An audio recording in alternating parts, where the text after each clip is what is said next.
새 노래를 부르는 내용들이 풍성하기를 축복합니다. 새 노래, 지금까지 경험하지 못했던 주의 귀한 은혜로 말미암는 똑같이 주의 이름 부르나 마음속으로 막 그런 상태에서 구원해 주신 그 귀한 능력을 노래하는 새 노래, 우리 주께서 원하시는 겁니다. 그런데 하나님은 우리가 새 노래 부르길 원하고 계시는데, 하나님은 우리가 이렇게 봄이 되어서 꽃 피고 꽃향기 날리고 이럴 때 우리 마음이 너무 좋고 기쁘고, 그러다가 갑자기 어떤 생각이 나면 마음이 애리고 아프고 어두운 그런 경험을 할 때가 있어요, 없어요? 그걸 모르고 새 노래 부르라 그럴까요? 네, 그렇지가 않아요. 하나님은 우리의 모든 것 다 아십니다. 사실 우리가 살다 보면 이 세상 살아가는 동안에는 아무리 즐겁고 기쁜 일이 있다가도 순간 마음속에 어두움이 기숙하고 불안한 생각이 들고 마음이 불편할 때가 있어요. 그러면 왜 하나님이 그걸 허락하실까? 그것은 바로 빛 대신 메시아, 그분을 부르라고 실은 그걸 허락하시는 겁니다. 여러분, 성경에서 이 빛을 말하는 거, 우리가 오늘 읽게 될 이사야 9장에 보면 빛 이야기가 나오는데, 빛은 성경에서 메시아입니다. 여러분, 메시아 최초로 그 개념이 등장할 때가 혹시 언제인지 기억하십니까? 그때는 언젠가니 아담과 하와가 범죄하고 모든 것을 다 잃어버릴 상황, 그때 메시아 이야기가 나옵니다. 그래서 양가죽 이야기가 나오고 그 얘기가 나와요. 그런가 하면 하나님의 백성들이 승승장구하다가 범죄를 하고 바벨론 포로 생활 70년 그 지긋지긋한 흑암 가운데 있을 때에 또 메시아 이야기가 나옵니다. 오늘 읽게 될 이사야 9장이 바로 그런 배경인 거예요. 그러니까 여러분들 신앙생활 하면서 이 세상은 늘 마음이 편안하고 그런 건 존재할 수가 없어요. 그런 건 기대하지 마세요. 별로 그 반응이 시답지 않은데, 그럼 제가 하나 물어볼게요. 여러분에게 죄성이 있어요, 없어요? 죄성 없는 분 있을까요? 이 세상 사는 동안에는 죄성에서 완전히 자유하기가 거의 불가능하다고 봐야 돼요. 그건 천국 가야 죄성이 완전히 사라지고 영화롭게 되는 거예요. 이게 죄성 있는 나인데 죄성이 가만히 있겠어요? 나도 모르게 편안하다가도 순간순간 어두운 생각이 기숙하고 그럴 때 빛 대신 예수 그리스도 부르면 빛 대신 주님이 오셔서 그 온갖 근심 걱정 어둠 흑암 쫓아내고, 그래서 또 새 노래를 부르게 될 줄 믿습니다. 어쨌거나 예수님 당신 스스로를 메시아라고 하셨고 빛이라고 하셨습니다. 빛 대신 예수님 영접하면, 정말로 마음속에 영접하고 확신하면 내 마음속에 있는, 심지어는 환경 여건에 있는 고통과 불행을 상징하는 흑암이 물러갑니다. 그럼 자연스럽게 멸시당하던 인생이 영화롭게 되고 장성케 되고, 그러면서 무겁게 맨 멍에와 채찍 막대기를 하나님이 꺾어버리심을 경험하게 된다. 이게 오늘 읽게 될 이사야서 9장의 초반부 내용입니다. 아니, 흑암 속에서 고통당하던 심령이 그렇게 크게 벗어나기 힘들었던 게, 어떻게 빛 대신 예수님 이름 부르고 그분 영접한다고 그렇게 졸지에 마음속에 평안이 찾아오고, 그러면서 다시 흥왕하고 장성해지는 그 단계로 발걸음을 옮길 수 있는가? 그 이유를 저렇게 설명합니다. 빛 대신 예수님은 기묘자라. 내 생각으로는 안 될 것 같아도 예수님은 기묘자기 때문에, 모사시기 때문에, 전능하신 하나님이시기 때문에, 영존하시는 아버지이기 때문에, 저게 바로 삼위일체 개념에 등장하는 바로 예수님이 성자 하나님이시고 그 개념을 계시하는 겁니다. 평강의 왕이라 할 것입니다. 자, 이 말씀을 보면 빛이신 예수님은 전능하신 하나님이십니다. 전능하신 하나님이 빛이시니 온갖 종류의 흑암 물리치는 곳은 누워서 떡 먹기지요. 여러분, 이런 경험해야 여러분 입에서 새 노래가 터져 나와요. 근데 여기서 한 걸음 더 나아가요. 만군의 여호와의 열심히 일을 이루시리라. 여러분, 요한 몰프강 폰 괴테에게 알고 계시죠? 이 괴테는 뭐 정치가이면서도 사상가면서도 또 이 문학과 관련된 분인데, 열심에 대해서 뭐라고 말하느냐, 만약 당신에게, 제가 여러분 보고 당신이라는 거 아닙니다. 건방지게 나보고 당신이겠다고 그러지 말고 괴테 이야기 그대로 옮기는 겁니다. 만약 당신에게 열심이 있다면 해야 될 일은 미루지 말고 지금부터 시작해야 합니다. 이런 말을 해요. 여러분, 주님이 주시는 열심이 있습니까? 그럼 주님이 이 말씀을 듣고 혹은 기도 제목 주실 때 미루지 마세요. 지금 당장부터 기도하고 시작해야 되는 겁니다. 그런데 이 괴테, 폰괴테, 이 폰이라고 하는 말이 이제 독일어에서는 귀족을 뜻하는 호칭이에요. 사람 이름보다는 귀족, 마치 무슨 그러는 것처럼, 어쨌든 이 괴테 말보다 성경이 말하는 열심은 한 단계 더 올라갑니다. 이 본문이 말하는 여호와의 열심이다. 요걸 이제 히브리어 뭐로 했나 제가 적어봤어요. 키네아트 에화 이거예요. 이건 뭔고 하니, 질투하는 하나님이라의 열심이다, 요 의미입니다. 그러니까는 여러분이 하나님의 자녀잖아요. 아멘. 하나님의 자녀예요. 근데 하나님의 자녀인데 하나님의 자녀의 마음속에 근심, 걱정, 염려, 불안, 요것이 주인 행세하고 있는 거예요. 그래서 하나님의 자녀의 마음을, 근심, 걱정, 염려, 두려움이 하나님의 자녀들의 마음을 괴롭히는 겁니다. 그걸 하나님이 보고 계시는 거예요. 그러니까는 막 질투하시는 하나님이, 아니 저런 근심, 걱정, 염려, 불안, 공포가 뭔데 내 하나님의 내 자녀의 마음을 저렇게 힘들고 어렵게 하냐? 그리고는 질투 감정으로 완전히 박살낸다. 그래서 오늘 읽게 될 말씀에는 막대기를 꺾어버린다, 이런 표현이 나오는 거예요. 할렐루야. 한 요 정도 되기 때문에 우리가 하나님을 아버지라고 섬기고 신앙생활하는 게 분명하다면 그것 분명 복 있는 분입니다. 자, 이렇게 복되고 귀한 말씀이잖아요. 이 복음이 우리에게 전달되고 그러면 아멘하고 받아들여야 되는데, 이스라엘 백성들은 이 복음을 받아들이지 않고 거부했다는 겁니다. 주께서 야곱에게, 즉 이스라엘 백성에게 말씀을 보내시며 그것을 이스라엘에게 임하게 하셨은즉 모든 백성 곧 에브라임과 사마리아와 주민이 알 것이고, 저건 북이스라엘을 말하는 겁니다. 북이스라엘 지역이 에브라임 지파고 북이스라엘의 수도 역할을 했던 게 사마리아고, 그들이 교만하고 완악한 마음으로 말하기를 벽돌이 무너졌으나 우리는 다듬은 돌로 쌓으면 되고, 뽕나무들이 찍혔으나, 아멘 하면 안 돼요.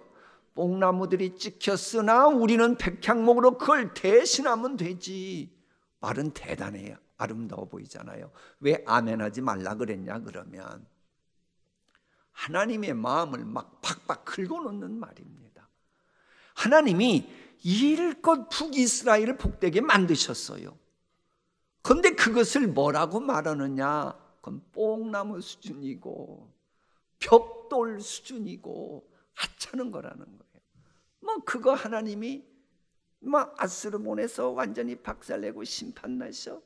그러면 내가 믿는 구석이 있지. 잘 다듬은 돌, 백향목 같은 열강 도움 의지하고 다시 대체하면 되잖아.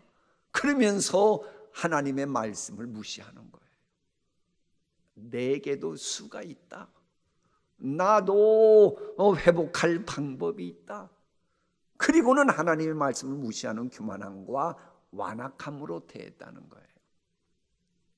이러니 하나님은 뒤끝이 있으시다 없으시다? 하나님은 뒤끝이 있으신 거예요. 하나님이 더 이상 못 참는 겁니다. 그래? 내가 너희들 죄짓지 말라고 이렇게 혼내는 건데 도리어 네가 다듬은 돌을 말하고 백향목을 말해? 그러면 너희들이 말하는 다듬은 돌, 백향목 같은 르심 같은 그런 걸 내가 완전히 박살내버리는, 너희들이 생각지도 못했던 아람이나 블레셋 그들을 일으켜 세우고 그들에게 힘을 실어주마. 하나님이 이런 분이에요. 하나님이 기분 나쁘니까 2중 3중으로 완전 연타석으로 막 그냥 때리시는 거예요. 바로 이게 저 말씀인 겁니다. 그래서 나오는 말씀이, 그러므로 여호와께서 르신의 대적들을 일으켜, 르신의 대적이라고 하는 저 르신이라고 하는 말은 북이스라엘이 다듬은 돌, 그리고 백향목같이 엄청난 제국 같은 그 나라를 칭할 때 저런 별명을 씁니다. 오히려 그것들의 대적을 일으켜 그를 치게 하시며 그의 원수들을 격동시키시리니 앞에는 아람 사람이요 뒤에는 블레셋 사람이라 그전에는 아주 우습게 알았잖아요. 그런데 그들이 오히려 입을 벌려 이스라엘을 삼키리라. 그럴지다 여호와의 진노가 돌아서지 아니하며 그의 손이 여전히 펴져 있으리라. 그러니까 하나님은 사실 교만한다고 이내 심판하시는 분은 아니에요. 회개를 기회 주셨는데도 회개하지 않고 고집부리니까 하나님이 심판을 하시는데 두 가지가 나타나요. 외적으로는 대적들이 사방에서 일어나게 합니다. 내적으로는 내부 분열이 일어나서 끼리끼리 서로 잡아먹고 먹히고 죽이고 대적하고 그렇게 만들어요. 하나님이 떠나신 마당이니 당연히 어둠의 세력이 오니 그렇게 될 수밖에 없고, 그러면서 북이스라엘 역사를 보면 다툼과 분쟁만이 생기면서 잔탈과 구테타의 피비린내 나는 일들이 자행되는 역사가 그래서 진행되는 겁니다. 그래 여러분들, 언제부턴가 갑자기 대적들이 많아집니까? 그때 여러분 빨리 하나님 찾아야 돼요. 그리고 가정 식구들끼리 웬일인지 이게 화목이 안 돼요. 하나님의 말씀을 무시했을 때 하나님이 내리시는 심판 중에 하나가 그겁니다. 그러니까 여러분들 그런 일이 있을 것 같으면 빨리 정신 바짝 차리고 하나님께 돌아와야 합니다. 이건 공동체뿐만 아니라 개인적으로도 적용되는 진리입니다.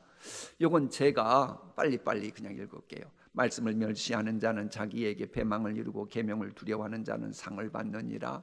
그가 마음이 높아지며 뜻이 완악하여 교만을 행함으로 그의 왕위가 배한바 되며 그의 영광을 빼앗기고 사람 중에서 쫓겨나서 그의 마음이 들짐승의 마음과 같았고 또 들나귀와 함께 살며 또 소처럼 풀을 먹으며 그의 몸이 하늘 이슬에 젖었으며, 지금 느부갓네살 왕 이야기인 거예요.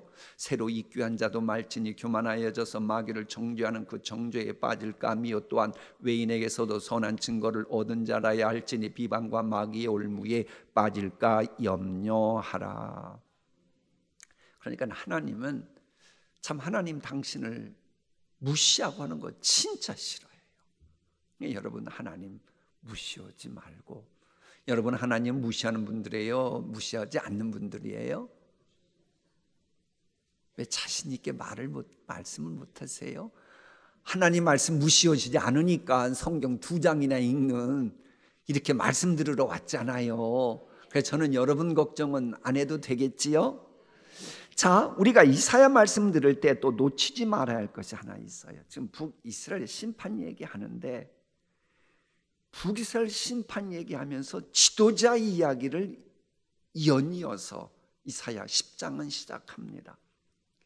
불의한 법령을 만들며 불의한 말을 기록하며 가난한 자를 불공평하게 판결하여 가난한 내 백성의 권리를 박탈하며 과부에게 토색하고 고아의 것을 약탈하는 자는 화 있을진저 벌하시는 날과 멀리서 오는 환난 때에 너희가 어떻게 하려느냐 누구에게로 도망하여 도움을 구하겠으며 너희의 영화를 어느 곳에 두려느냐 보로된 자 아래에 굿부리며 죽임을 당한 자 아래에 엎드러질 따름이니라. 보통 부흥회 때 이러면 막 박수도 쳐주는데 그 기대하지 않고 그냥 빨리 졸지 말라고 제가 읽어드린 거예요. 이 경고를 끝내 북이스라엘이 무시합니다. 그러자 하나님이 지도자들부터 인간 대접받지 못하는 포로로 그냥 끌려가게 만드십니다. 하나님은 뒤끝이 너무 있어요. 자, 그거 생각하면 이렇게 수요일 북기도에 나와서 하나님 말씀 경청하는 여러분은 얼마나 복 있는 분들인지 모르고 여러분이 계시기 때문에 여러분의 가정도 건사할 줄 믿습니다. 한편 이 북이스라엘을 심판하는데 쓰임받았던 아수르가 있어요. 자, 북이스라엘이 문제에 있어서 하나님이 아수르를 도구로 사용하신 겁니다. 그러면 이 아수르는 그저 심판의 도구로만 사용하면 돼요. 그런데 본인이 막 이스라엘을 그냥 휩쓸고 가고 그러니까 자 도취돼 가지고 본인이 힘이 있어서 그런 줄 알고 주변 나라들까지 함부로 대하고 그러는 겁니다. 그러니 하나님은 똑같은 잣대를 대셔야죠. 이스라엘이 하나님께 월권행위하고 그래서 심판했다면 아수르 너라고 예외는 아니지. 그리고 심판하신다는 내용이 이사야 10장 초중반부터 나오기 시작하는 겁니다. 여기서 우리가 하나 생각할 것이 있어요. 아니, 하나님은 하실 말씀도 많이 있으실 텐데 왜 하나님이 도구로 사용하셨던 이방인이었던 아수르가 잘못했다고 졸지에 망하게 하셨나? 그걸 왜 기록하시는 거지? 누구 협박하는 것도 아니고 하나님 왜 그러는 거야? 이제 이런 생각 들지 몰라요. 물론 하나님이 협박하기 위해서 아수르가 졸지에 망했다 그 얘기하시는 분이 아닙니다. 그 해답이 10장 후반부에 등장합니다. 이런 거예요. 자, 북이스라엘을 정복했던 아수르가 패망해요. 그러면 자 보세요. 북이스라엘이고 아수르가 막 누르고 박해하고 압박하고 고통을 겪게 하던 아수르가 망했어요. 그럼 북이스라엘은 숨 쉬고 희망이 생길까요? 안 생길까요? 요 얘기하려고 그러는 거예요. 성경이. 그러니까 아수르 망했다 이거 협박용으로 하시는 게 아니고 이 아수르가 망함으로 인해서 다시 북이스라엘은 그 사이에 천부의 의지 없어서 손들고 옵니다. 주나를 박대하시면 나 어디 가리까? 내가 뭐가 잘못해가지고 이렇게까지 아수르에게 핍박을 받아야 됩니까? 외치던 그들에게 숨통이 트이게 시작한 거예요. 여러분 혹시 반역자 집안에 내렸던 3종 멸하는 형벌 기억하세요? 아니 어떤 사람이 잘못했다고 왜 3종을 멸합니까? 그런데 하나님은 그러신 분이 아니에요. 진짜 잘못하고 그랬어도 형벌 내리시는 중에도 물론 그래서 남유다도 나중에 바벨론에게 고통당하고 북이스라엘은 아수르에게 고통당하고 그렇게 합니다마는 그런 중에도 시간이 딱 되면 진노 중에라도 하나님은 긍휼을 베푸시는 거예요. 누구에게? 남은 자에게. 그래서 이사야 10장 후반부 가면 남은 자 이야기가 나오는 겁니다. 남은 자 이야기는 지난번에 얘기를 했어요. 그래요, 안 그래요? 벌써 잊어버리셨나요? 뭐 할 수 없죠. 뭐 그럼 이제 지난번 했으니까 또 할 수는 없고, 우리 셀라 찬양대 분들, 머리 비상한 분들은 기억할 것 같아서 제가 또 하지는 않아요. 그럼 그 남은 자 사상이 구약 시대에 끝나느냐? 그건 아닙니다. 바로 우리에게도 적용됩니다. 그 근거가 저렇게 로마서에 나옵니다. 만일 하나님이 그의 진노를 보이시고 그의 능력을 알게 하고자 하사 멸하기로 준비된 진노의 그릇을 오래 참으심으로 관용하시고, 아무나 그러는 건 아니고 남은 자를 향해 오래 참음으로 관용하시고, 또한 영광 받기로 예비하신 바 긍휼의, 그래서 긍휼이란 말이 나와요. 남은 자를 향한 긍휼의 그릇에 대하여 그 영광의 풍성함을 알게 하고자 하셨을지라도 무슨 말 하리요? 이 그릇은 우리니 곧 이사야 10장에 나오는 유대인 남은 자뿐만 아니라 이방인 중에서도 뭐한 자니라? 부르심 받아 주님 앞에 나온 여러분도 그렇다라고 하는 거예요. 그러니까 여러분은 분명 남은 자 맞습니다. 그러니까 여러분은 너무나 귀해요. 이 남은 자의 특징은 그래요. 부족하고 연약하고 하나님의 좀 한밤 꿀밤 한 방 드시고 뭐 채찍 맞고 그런다고 해도 결국은 하나님이 품에 안아주신다, 요 이야기입니다. 그리고 남은 자는 하나님 품으로 돌아오려고 하는 것을 돌아오지 못하게 하는 아수르 같은 세력들은 하나님이 반드시 손봐주신다. 그럼 이게 무슨 얘기예요? 남은 자의 원수를 누가 갚아주신다? 하나님이 갚아주신다. 그런 거예요. 그러니까 여러분들은 그 원수 같겠다고 씩씩거리는 사람이 새 노래를 부를 수 있을까요? 없을까요? 오늘 우리 지휘자님 선곡 참 문혜스럽게 잘하셨어요. 오늘 메시지가 어쩜 그렇게 통해요? 원수 같겠다고 씩씩거리는 사람이 새 노래 부를 수 있어요? 없어요? 없어요. 그러나 남은 자 사상 가지고 하나님이 남은 자의 원수는 갚아주실 줄 믿고 그저 주의 구원과 영광 바라보면서 새 노래 부르는 우리 모두가 되었으면 좋겠습니다. 자, 이런 말씀으로 물론 이제 10장 후반부에 여러 지명 이름이 나와요. 그 지명 이름을 그건 예루살렘 근처에 있는 지명 이름들인데 지금은 정확히 어느 지역인지는 정확히 몰라요. 그래서 제가 뭐라고 설명할 수는 없고, 다만 예루살렘 주변 지명인 건 맞고 그것을 아수르가 공격해 들어오지만, 그러나 마지막 두 절에 보면 하나님이 다시 그 아수르 심판하셔서 하나님이 남은 자는 챙기신다 이러면서 이사야 10장이 끝납니다.